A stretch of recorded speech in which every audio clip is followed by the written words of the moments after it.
días, compañeros, muy buenos días, profesora. En esta oportunidad, mis compañeras y yo le vamos a explicar sobre la teoría del origen de la Tierra y también la teoría que tenían diferentes pensadores sobre el inicio de vida que había en el planeta Tierra. En esta ocasión, yo les voy a explicar cómo pensaban que se había hecho la Tierra. En esta oportunidad, esta teoría que voy a ocupar, o la que se tiene, es la teoría nubelar. Se llama la teoría o hipótesis nubelar, que fue dada por Immanuel Kant en 1755. Pero años después fue desarrollada por el astrónomo francés Pierre-Simon Laplace, algo así se llamaba. Entonces, ¿en qué consiste la teoría nubelar? En esta ocasión tengo algunas cuantas imágenes para que yo les pueda explicar y ustedes puedan entenderme de qué quiero llegar a que ustedes conozcan. En sí, como primer paso, tenemos el conjunto se dice, ¿no?, que una nube de gas con polvo se contrajo y comenzó a hacer un remolino. Un remolino. ¿Qué pasó con ese remolino? Formó una masa caliente, ardiente como lava. Entonces, ¿qué pasó? Esta masa fue lanzando pequeñas partes, como giraba. Entonces, fueron partes desprendiéndose de estas masas. Y si se dan cuenta, fueron orbitándola alrededor del centro. En esta ocasión, aquí vamos ya primer paso, segundo paso, tercer paso, cuarto paso y quinto paso. Una vez que iba, pero obviamente esto pasó en muchos años, en millones de años, que cuando comenzó a soltar esas pequeñas partículas, en sí, al final se formó el sistema solar que hoy en día conocemos. Como el centro principal tenemos el Sol. Entonces se podría, y ellos decían, ¿no?, entonces era del Sol que proviene cada planeta. Y al final cada planeta queda orbitando sobre el planeta, sobre el sistema solar. Es lo que se forma el sistema solar y tenemos los diferentes planetas, ¿no? La Tierra, Plutón, tenemos Júpiter y así sucesivamente. Pero en esta ocasión no vamos a centrar sobre el planeta Tierra, pero ellos creían que así se formó primero el sistema solar y que de ahí surgió el planeta Tierra. Bueno, vamos a ir con las siguientes imágenes, que sería con el origen de la Tierra. Ya lo hemos visto sobre la teoría nubelar. Y ahora yo les voy a explicar sobre cómo se creía que se formó la vida en el planeta Tierra. Como podemos ver también en el tema anterior, hemos visto en esos dibujos que estaban en la pared sobre, al comienzo vimos, ¿no?, cómo tuvo unos cambios el planeta Tierra a inicios de la vida. Primero, hace 4.500 años, millones y millones de años, la Tierra era en sí lava, era roja, era lava. Y luego, con el transcurso de los años, tuvo diferentes cambios el planeta Tierra. Ahora, ¿qué pasa? ¿Cómo se creó la vida? ¿Cómo surgió la vida? ¿Qué es lo que ellos pensaban? ¿Cómo se creó la vida? Si era un planeta que no era habitable. ¿Por qué? Porque en el transcurso que pasaba todo eso, los planetas tuvieron diferentes ataques de meteoritos, era caliente, no había nada, ni una pizca de vida. Pero ¿qué pasó? Como con el transcurso de los años el planeta fue evolucionando, se dice que al final, bueno, no al final, después de una evolución que tuvo, que se fue enfriando, se puede decir, ¿no? Se fue enfriando el planeta Tierra porque era una masa de lava ardiente. Se fue enfriando y creó una corteza más dura. Y también el aire que había en ese momento no es el aire que hoy en día conocemos. El aire que había en ese momento era en sí gases tóxicos, gases químicos que no se podía respirar, ¿no? Bueno, nosotros era un ambiente muy diferente a lo que nosotros estamos ahorita. Entonces, ¿cómo se dice que se creó la primera vida? Las primeras vidas, la vida en el planeta Tierra, si teníamos aire que no se podía respirar, eran gases tóxicos, ¿cómo ellos dicen que los primeros rastros de vida? Los primeros rastros de vida que se podrían haber visto en ese entonces, lo que ellos tenían era que por ejemplo, el planeta Tierra en ese entonces, como se fue enfriando, tenía gases químicos, la mayoría de la parte del planeta Tierra era agua. no había tierra, era agua, agua. Entonces se dice que los inicios de vida se dio en el agua. Eso es lo que ellos pensaban, lo que ellos tenían, digamos, ¿no? Idea. Y no comenzó como que haya un pescado, no. Como pequeños, se puede decir, seres unicelulares pequeños que fueron evolucionando de a poco a través de los millones y millones y millones de años. Que estos pequeños seres que ya dio inicios de vida y que ellos respiraban y se alimentaban de los gases tóxicos que habían en el aire, ellos se alimentaban de los gases tóxicos, fueron evolucionando a través del paso del tiempo, que se hicieron más grandes, ya capaz era como que algo del mar, digamos, ¿no? Como un animal del mar que hoy en día conocemos, que fueron evolucionando y que luego esos animales se hicieron terrestres y a lo largo del tiempo. Entonces, esa es la teoría que tenía estos pensadores, estas personas que acotaron con esta idea sobre la teoría nubelar. Entonces, eso es lo que ellos pensaban, ¿no? Cómo se dio los inicios del planeta Tierra y los inicios de vida. Pero también tenemos más teorías sobre el origen de la vida. Tenemos la teoría creacionista, la teoría espontánea. También hay una teoría que nos habla que a través de un meteorito hubo vida. Entonces, tenemos diferentes teorías por diferentes pensadores que habían en ese tiempo que se pensaba cómo se creó la vida. Así que ese sería mi punto. No sé, espero que me hayan entendido sobre el origen del planeta Tierra y también los inicios al comienzo, que sería con estos bichitos, los inicios de vida que se dio en el agua y que fueron evolucionando a través de los tiempos y de los cambios que tuvo la Tierra. Gracias. ¿Y si la vida en la Tierra no comenzó aquí? La teoría de la panspermia propone que la vida, o al menos sus componentes básicos, no se originaron en la Tierra, sino que llegaron desde el espacio exterior. Esta idea fue mencionada en la antigüedad por Anaxágoras, pero en el siglo XX fue desarrollada científicamente por el químico sueco Svante Arrhenius. Más adelante, científicos como Fred Hoyle y Chandra Wickramasinghe también defendieron esta hipótesis. Existen tres versiones principales. Primero, la litopanspermia, que propone que microorganismos pudieron viajar dentro de meteoritos expulsados de un planeta y caer en otro. Se sabe que rocas de Marte han llegado a la Tierra, lo que hace que esta posibilidad no sea imposible. Segundo, la radiopanspermia, que sugiere que microorganismos microscópicos podrían desplazarse por el espacio impulsados por la radiación solar. Y tercero, la panspermia dirigida, que plantea que una civilización avanzada pudo haber enviado deliberadamente microorganismos a la Tierra. ¿Hay evidencias? Experimentos realizados por NASA han demostrado que algunas bacterias extremófilas pueden sobrevivir en condiciones espaciales extremas. Además, misiones como Rosetta detectaron moléculas orgánicas complejas en cometas, lo que indica que los componentes de la vida son comunes en el universo. Sin embargo, es importante aclarar que la panspermia no explica cómo surgió la vida originalmente, sino cómo pudo haberse distribuido. Hoy en día, la panspermia es considerada una hipótesis científica plausible dentro de la astrobiología, pero aún no ha sido demostrada de forma concluyente.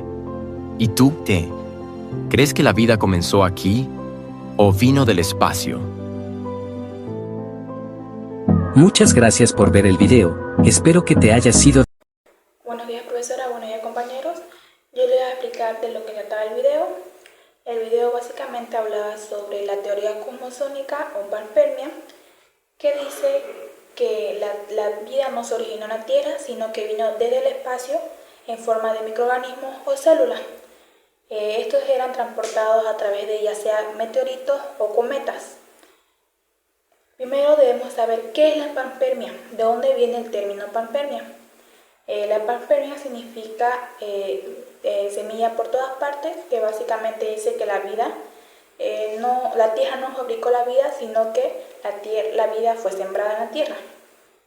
Esta teoría no es nueva, ya que en la antigua Grecia el filósofo Abraxas hablaba sobre esto y decía que habían estrellas cósmicas.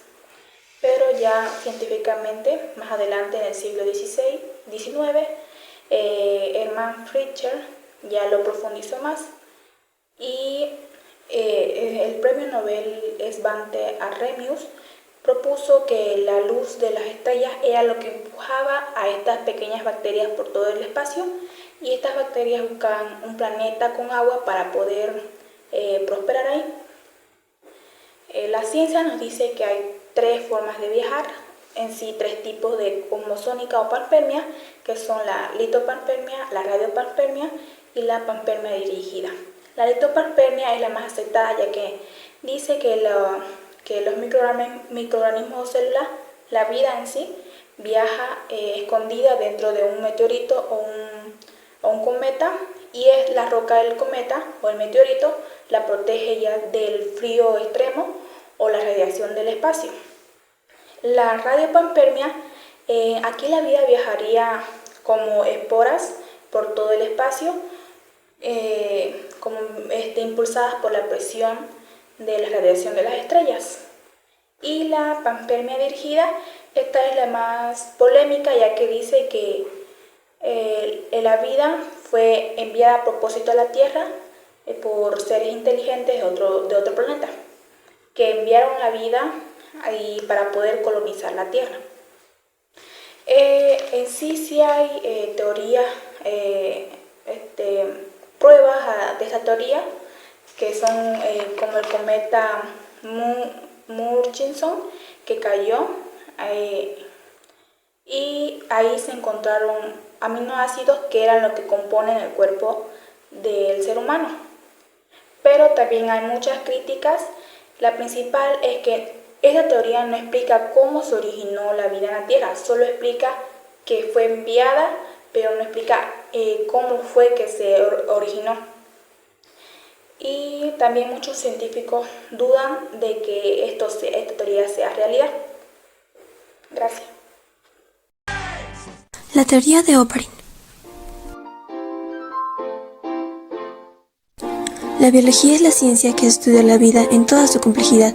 Sin embargo, sabemos que la vida, tal y como la conocemos, ha ido cambiando, evolucionando hacia formas más complejas. La cuestión es que en algún momento de toda esa evolución y cambio se debió pasar de la materia no viva hasta la que conocemos por seres vivos. Muchos son los autores que han tratado de explicar el origen de la vida. Científicos, filósofos e incluso religiosos han dado sus hipótesis sobre el origen de la vida, pero ¿cuál es la correcta? Cada uno es libre de pensar lo que considere más oportuno según su moralidad. En el siglo XX, el biólogo ruso Oparin mostró su teoría sobre el origen de la vida, después de rechazar la teoría de la generación espontánea. Alexander Ivanovich Oparin fue un biólogo bioquímico soviético que realizó importantes avances conceptuales con respecto al origen de la vida. Tenía amplios conocimientos en biología, geología, astronomía, bioquímica. A los 18 años coleccionó su primer herbario y estando en el liceo se familiarizó con la teoría de la evolución de Charles Darwin. Se graduó en la Universidad Estatal de Moscú en 1917. En 1924 comenzó a desarrollar dicha teoría. En 1935 fundó el Instituto Bioquímico RAS y en 1946 fue admitido en la Academia de Ciencias de la URSS. En 1970 fue elegido presidente de la Sociedad Internacional para el Estudio de los Orígenes de la Vida. Oparin sabía que otros cuerpos celestes tenían gases como el metano, el hidrógeno y el amoníaco, que a su vez ofrecen carbono, hidrógeno y nitrógeno, que dan lugar al gas más importante para la vida, el oxígeno, que presentaba una baja concentración en la atmósfera primitiva y también proporcionaban una cantidad más abundante de agua. Gracias a las actividades volcánicas se produce vapor de agua. La acumulación de este vapor de agua en el planeta hace que ya no se mantenga en su estado gaseoso, sino que cambie de manifestación. El agua, unida a la alta temperatura del planeta, los rayos ultravioletas y los relámpagos, habría conseguido la formación de las reacciones químicas entre el nitrógeno, carbono, el hidrógeno, el oxígeno, el metano y el amoníaco. Estas reacciones dan lugar a los aminoácidos, los principales componentes de las proteínas, que son esenciales para la existencia de la vida. Los aminoácidos forman enlaces peptídicos, de ahí nacen las proteínas. Estas se combinan y se rompen entre sí, y se forman los coloides, y este conjunto de los coloides forman los coacervados. Por último, la interacción abiótica de los coacervados dan lugar a los protobiontes, las moléculas que dan orígenes a la vida. Con el paso de los años, la velocidad de unión de las diversas moléculas ha dado lugar a muchas especies, según las moléculas unidas, en grandes cantidades. Entre estas células primitivas habría empezado a operar la competencia y la selección natural, empujándolas hacia una carrera evolutiva que engendraría todas las formas de vida conocidas hasta la fecha. Es un proceso largo y complejo de cambio y adaptación a las condiciones ambientales. ¿Tú qué opinas sobre la teoría de Oparin? ¿La apoyas o la rechazas? Aún se desconoce nuestro origen. Mientras tanto, el mundo sigue avanzando en las diversas ciencias que existen. Y así es como finaliza este video. Bueno, ahora sí les voy a explicar sobre la teoría de los coacervados de Oparin. Esta teoría fue propuesta por el científico ruso Alexander Oparin, que explica cómo se originó la vida en la Tierra a partir de sustancias no vivas. Y para eso nos vamos a ir a la Tierra primitiva. ¿Y qué pasaba en esta Tierra? En esta Tierra, hace millones de años, esta Tierra tenía mucha agua, con muchas sustancias químicas que se mezclaron. Dice que con el tiempo empezaron a agruparse y empezaron a ir formándose en pequeñas gotitas, llamadas coacervados. Y se preguntarán, ¿qué son los coacervados? Los coacervados son pequeñas gotitas microscópicas que están rodeadas por una especie de membrana. No son seres vivos, pero sí tienen característica a una célula y que pueden encerrar sustancias dentro y también pueden separar lo de adentro y lo de afuera. Y también un dato, que pueden crecer y pueden lograr dividirse. Para que ustedes, queridos amigos, me puedan entender mucho mejor, por ejemplo, cuando nosotros mezclamos agua con aceite, empiezan a formarse, no sé si logran verlo, empiezan a formarse como pequeñas bolitas. Esos serían hacer los coacervados. ¿Y por qué es importante los coacervados? ¿Por qué?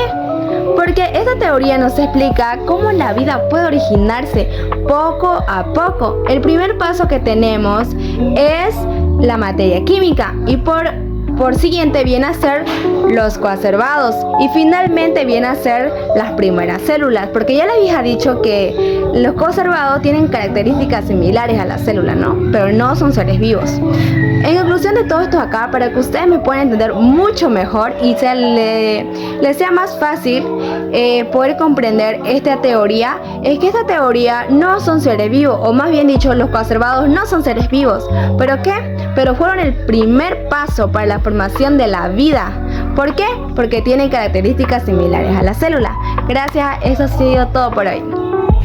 Para finalizar, ¿alguna vez se han preguntado cómo empezó la vida? Sabemos que científicamente la vida surgió poco a poco por sustancias químicas mezcladas, que fue una causa natural en la Tierra primitiva. Pero sabemos que ideológicamente eso no fue así, porque la vida fue creada por un Dios que lo creó todo. Y sabemos que la vida no fue creada por casualidad, sino fue creada con propósito por Dios. Bueno, espero que me hayan podido entender. Eso ha sido todo por hoy. Francisco Redi fue uno de los primeros en hacer un experimento que permitió desechar la teoría de la generación espontánea. Lo que hizo Redi fue dejar carne en 3 frascos. En el primer frasco estaba tapado, en el segundo estaba cubierto con una tela bien atada al frasco y en el tercero estaba abierto. En el frasco podemos ver que al pasar los días, Redi decidió destapar el frasco y dentro había carne putrefacta, su descomposición y su color era marrón. En el segundo frasco había moscas poniendo huevos en la carne, atraídas por el aroma y la descomposición de la carne. En el tercer frasco no había evidencia de larvas ni de mosca. Sin embargo, la tela estaba repleta de huevos. Por lo cual Redi llegó a la conclusión que la vida no se da por generación espontánea, ya que nacen de sus propios huevos, sino que la vida proviene de la vida. Muy buenos días, yo soy la alumna García Ramos Mariana y hoy yo les voy a hablar sobre mi experimento de Francisco Redi. Nació en 1626 en Arezzo, Italia. Fue un médico, poeta, naturalista muy importante. Se le considera como uno de los padres de la paratología y un pionero en usar el método científico experimental. Este murió en 1697. Ahora les voy a hablar sobre algunos datos del experimento. ¿En qué año se hizo? Este experimento fue realizado en 1668. ¿Y en qué consistió? Quería demostrar que la idea de la generación espontánea, que decía que los seres vivos nacían de la materia inerte como gusanos de la carne podrida, era falsa. Ahora les voy a hablar sobre algunos datos del experimento. ¿En qué año se hizo? Este experimento fue realizado en 1668. ¿Y en qué consistió? Quería demostrar que la idea de la generación espontánea, que decía que los seres vivos nacían de la materia inerte como gusanos de la carne podrida, era falsa. Ahora les voy a hablar sobre algunos datos del experimento. ¿En qué año se hizo? Este experimento fue realizado en 1668. ¿Y en qué consistió? Quería demostrar que la idea de la generación espontánea, que decía que los seres vivos nacían de la materia inerte como gusanos de la carne podrida, era falsa. Ahora vamos a mostrar sobre algunos materiales que vamos a usar para mi experimento. Vamos a necesitar 3 botes de vidrio y la carne. Ahora vamos a poner la carne en los 3 frascos.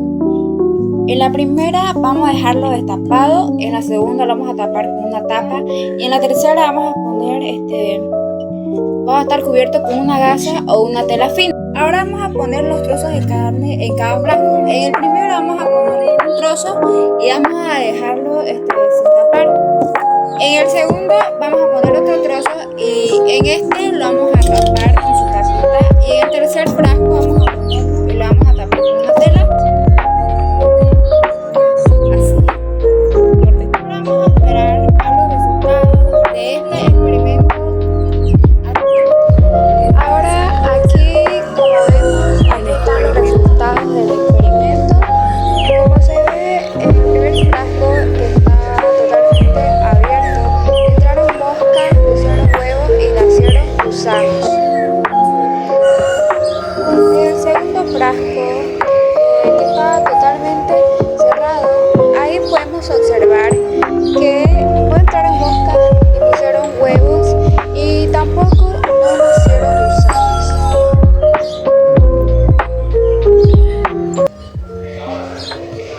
Y por último, el último frasco que estaba tapado con una tela, se puede observar que no pudieron entrar moscas ni gusanos, pero en este caso nacieron gusanos y eso fue un error de la carne, que ya hubiera estado mucho antes con huevitos de moscas. Tomó varios frascos con caldo. Algunos los dejó abiertos, otros los selló de forma simple como Needham. Y a un tercer grupo los selló herméticamente, derritiendo el vidrio del cuello del frasco para que nada, absolutamente nada, pudiera entrar o salir. Luego, no solo los calentó, sino que los sirvió durante un largo tiempo para asegurarse de matar cualquier forma de vida preexistente. ¿El resultado? Fue revolucionario. Los frascos abiertos y los mal sellados se llenaron de vida microscópica, pero los frascos hervidos y perfectamente sellados permanecieron estériles, completamente libres de microorganismos, sin importar cuánto tiempo pasara. La conclusión era clara: los microbios no aparecían de la nada, venían del aire. Habían entrado en los frascos de Needham porque su método no era lo suficientemente estricto. Con este elegante experimento, Spallanzani asestó un golpe mortal a la teoría de la generación.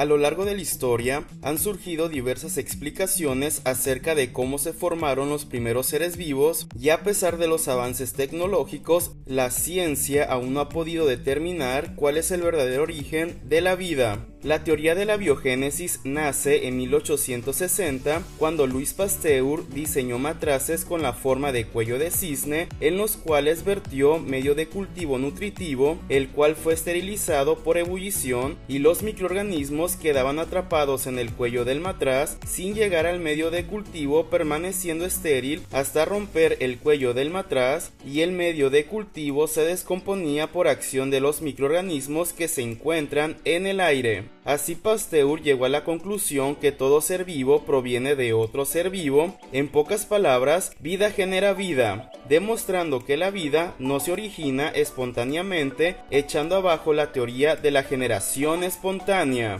Interesante, ¿no? Acierta ciencia. Bueno, a continuación de los videos anteriores yo les voy a volver a explicar un poco más. En sí, el experimento de Lázaro Spallanzani en 1769 demostró que los microorganismos no surgen espontáneamente, sino que provenían de otros microorganismos del aire. ¿Qué hizo Spallanzani? Él colocó caldo nutritivo en diferentes frascos y lo hirvió el caldo para que eliminara cualquier microorganismo. Entonces algunos los dejó abiertos y otros los selló herméticamente. Al pasar el tiempo vio que los frascos que estaban cerrados estaban libres de vida microbiana, es decir, que no conservaban ningún microorganismo. Pero aquellos que los dejó abiertos tenían microorganismos. Y al igual que el experimento de Louis Pasteur en 1861, que él ya fue que confirmó definitivamente que la generación espontánea era totalmente falsa y que los microorganismos surgían del aire. Entonces él hizo otro experimento donde ya él ocupó frascos. Esos frascos se llamaban matraces. Eran unos frascos con cuello de cisne, es decir, en forma de S o curvados. Ahí también él colocó caldo nutritivo y lo hirvió para que eliminara microorganismos. Entonces, al colocar el caldo en esos frascos, los dejó abiertos. Entraba aire, pero el polvo y los microorganismos quedaban atrapados en el cuello. Y cuando él inclinaba el caldo para que topara con el polvo, vio que aparecían muchos microorganismos. En conclusión, los microorganismos no nacen espontáneamente, como ya se lo había dicho anteriormente, sino que provenían de otros microorganismos del aire. Y estos dos experimentos confirmó la biogénesis y que la generación espontánea